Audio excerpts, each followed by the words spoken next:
This is my setup to roll out my slabs. I've got my hunk of clay on canvas. I've got wood that's gonna help me make sure it's not too thick or too thin. I've got a rolling pin. I've got a fettling knife, which, remember, it's called a knife, but it's basically like a butter knife. It's not sharp. And I've got my tracers. I need one of each. To start, I'm just gonna smush the clay down with my hands. My clay is a little stiff, so I'm using my body to kind of push down so it's a little thinner. Now I'm gonna get my rolling pin. It doesn't have handles, but I can still use it. I'm gonna use my body weight to push and roll. Forward and back. I did a little bit, making sure it doesn't stick. I'm gonna flip it over. Make sure my wood is next to it and keep going. Push forward and back.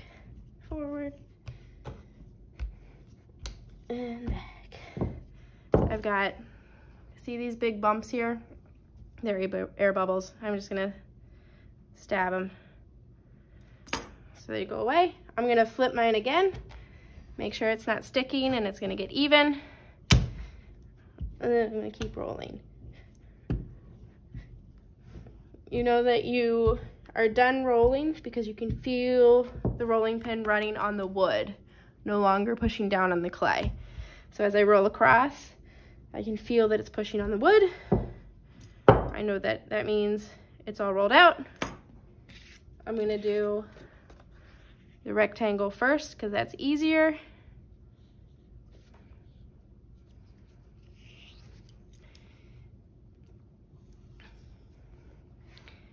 I'm just going around it.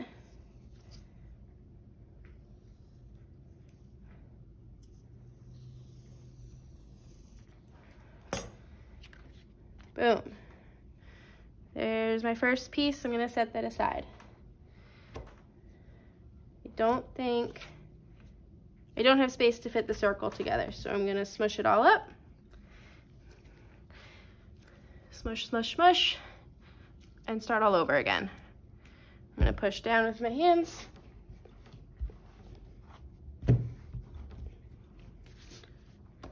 Get my wood pieces next to it and start pushing back and forth with the rolling pin.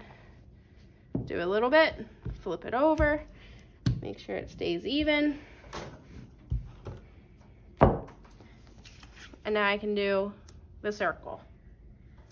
The circle, you're gonna have to go slow. So I'm just gonna go really slow. You can do little bits at a time.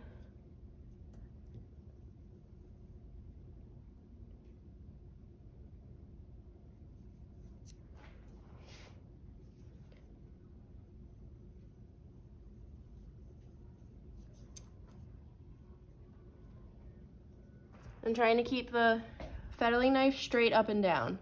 You don't want to turn it sideways or it's going to change the size of your circle. I can peel off the top.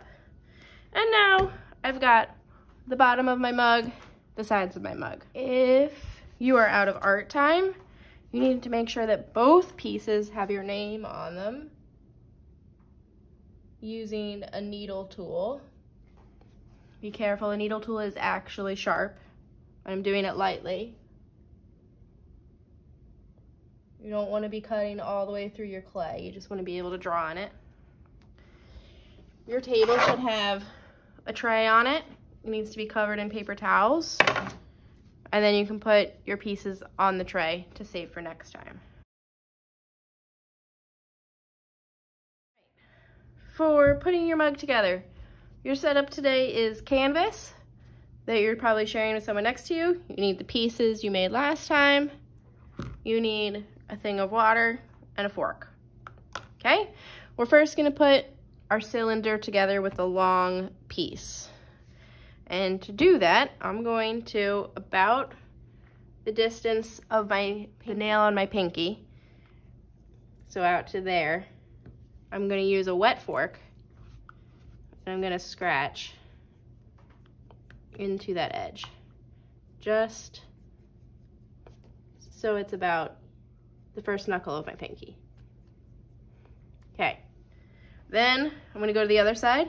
I'm gonna gently roll it over, and I'm gonna measure out the distance of the first knuckle of my pinky. And I'm gonna do the same thing. I'm gonna gently scratch it with a wet fork.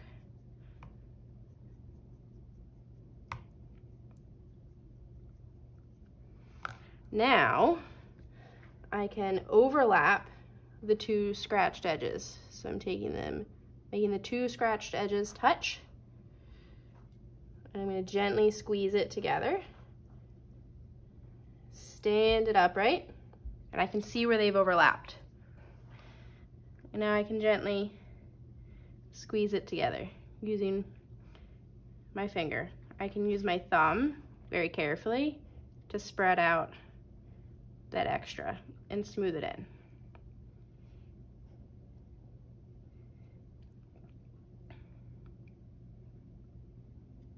And I can do the same thing on the inside using my fingers. That one's a little harder to see, but I'm just gonna stick my finger in and try to smooth it out. Like that. You gotta be really careful with this because it's super flexible. Now we've got our cylinder and we gotta add our top. I should still be able to see my name on the bottom. So what I'm gonna do is, right now I'm looking at the bottom, I'm gonna flip it over. Taking my wet fork,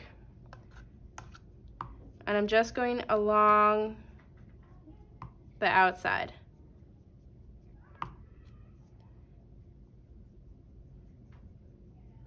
Getting more water on that fork as I can see it dries out.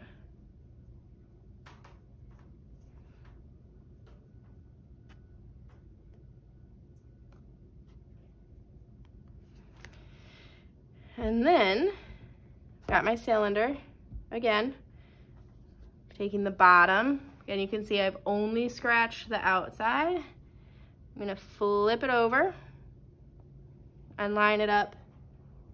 Mine's a little big, that's okay. I'm lining it up with the bottom of my mug. And now to make sure the bottom of my mug is really attached, I'm taking my thumb and my finger and I'm gently pushing down and pushing in at the same time, very, very gently, so that I know that they're coming in contact with each other, but I'm not crushing it down. Now I can gently pick it up. My bottom is a little bit too big, so now that I've got it flipped over, I can take one of those fettling knives again and very carefully cut it. All right, we've got pieces of our mug together. The bottom fits. It's all together. And the next thing we want to do is keep smoothing these things out. You can use your fingers like this. When you get down here, you might need to put your hand inside so you can smooth it up and smooth it all together. You can also use a sponge. I'm gonna wring it all out because I just need it to be damp, not soaking, and that'll help smooth out those. So I might smooth over the edge at the bottom. The other part you really want to smooth out is the rim. Right now the rim feels soft, but after it's been in the kiln, this is going to be a very sharp edge. So I'm just going to take the sponge around the inside and on the outside.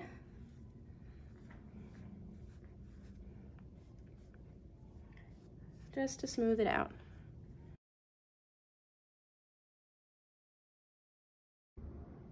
All right, my mug is all smooth.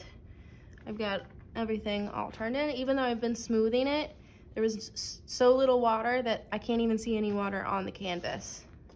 Because if I can see water on the canvas, there's a decent chance my mug is now too wet.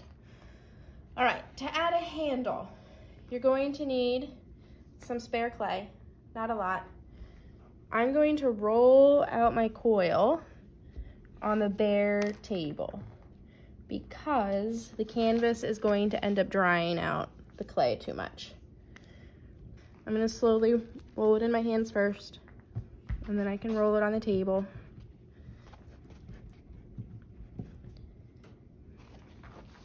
Now that my coil's all rolled out, bringing my canvas back. If you're using a template, all right, you just take the coil, trace over the template, peel off some extra.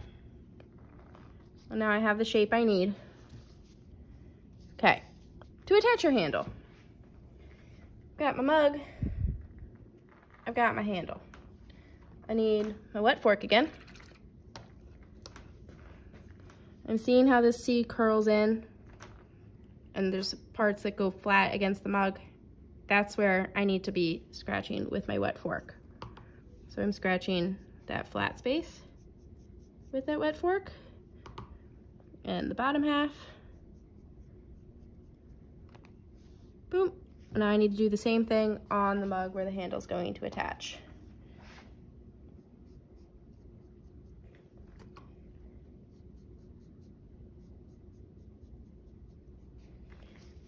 And now I can pick up my handle. And I'm keeping my thumb inside to support the mug as I push it. So one hand inside to push to support the side of the mug as I push that on. And same thing on the bottom. Hand all the way inside to support as I smush the handle into the side. And you don't have to have it smoothed all the way in. It just needs to be stuck. All right, you'll probably notice this is very floppy. Do not pick your mug up from the handle. Don't do that. Everything's gonna tear off, right? When you go to put your mug away, you're picking it up around the middle with two hands.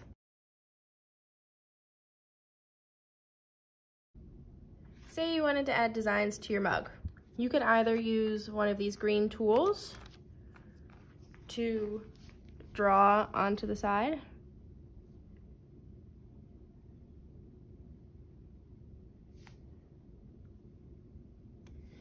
This is a bad heart.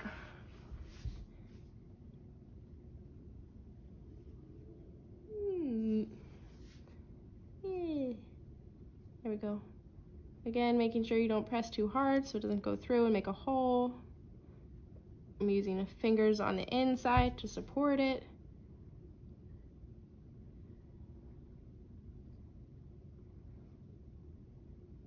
So it doesn't fall apart. You could also get some extra clay. You could roll out teeny tiny coils.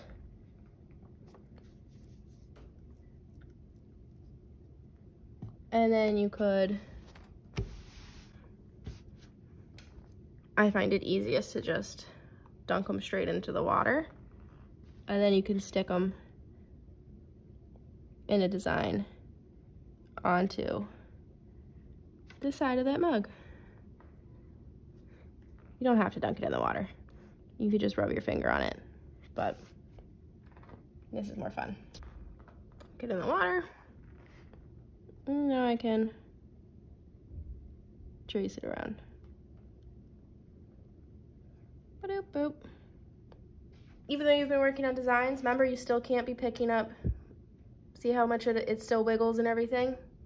It's not strong enough right now to be picked up by the handle. Still picking it up from the sides to put it away. Now your mug is all done.